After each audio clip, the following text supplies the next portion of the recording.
Today, I'll share 5 reasons why you should not come to the US for an MS. Disclaimer, if you're an international student and you're thinking to pursue your MS in the US, you must watch this video, and if you're not, you can still watch it. I already made a video regarding PhD and why you should not do it. So I thought, why not make a video about MS? I'll link the PhD video somewhere here or somewhere down. So let's begin. Number 1, money. Even though you get 100% tuition scholarship, you will still have to pay for your living expenses. Now for that, you either borrow from your family or friends or take a loan. In any case, you'd want to work in the US for 1 to 2 years to pay back that loan. Now you think it might be easy to work in the US? Well, that is not the case. Which brings me to my second point, which is number 2, STEM requirement. So STEM stands for Science, Technology, Engineering and Mathematics. If your MS is a STEM course, you get 3 years of OPT, which means that you can work in the US for 3 years without the requirement of a work visa sponsorship like the H-1B.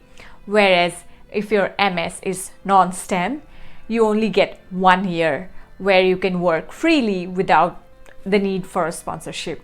Sadly, this criteria applies to PhD programs as well, meaning if you're doing a PhD in English, you will only get 1 year of OPT. Now, the US work visa H-1B is given through a lottery. Yes, you heard it right, it's done through a lottery. If you're in a STEM MS, you get 3 chances in the lottery, and if you're in non-STEM MS, you get only 1 chance. So now you can do the math.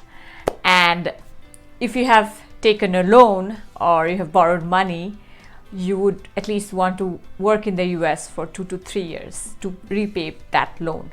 And if you're in non-STEM and your H-1B doesn't get picked up in the first time, you'll have to go back to your country, and if you're coming from a country like India, you'll go back to a third world country with a first world debt.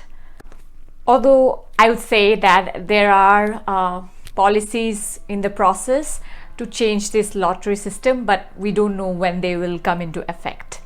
Also, US MS programs are very flexible, and even though if you come from the arts field, try to look for a MS that is more open towards accepting students from different backgrounds, and try to find a STEM course.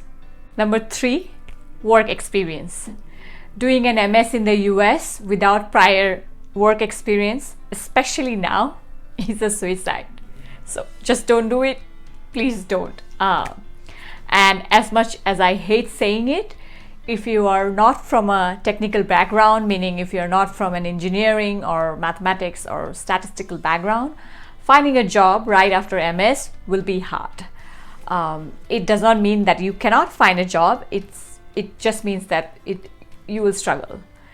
And again, it's the equation of demand and supply.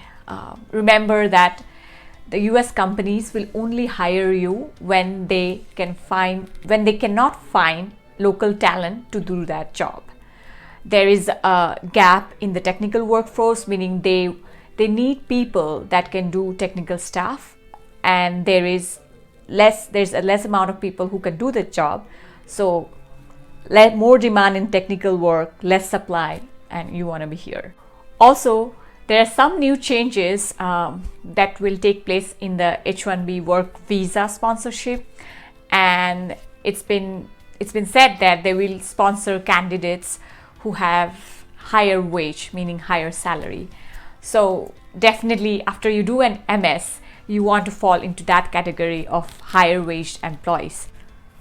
So to get a higher salary job, prior work experience is very, very important, or you have a PhD degree, because having a PhD degree certifies that you have certain level of domain expertise. Number 4, it is fast and you have no time to breathe, basically. So if you're someone who likes to learn things thoroughly and slowly, MS might not be the right option for you. You should consider doing a PhD, because MS in the US is like drinking from a fire hose, and if you're doing a part-time job along with it, which most of the times everybody does it, it would be super hectic. So definitely I would suggest that PhD might be a better option in this case.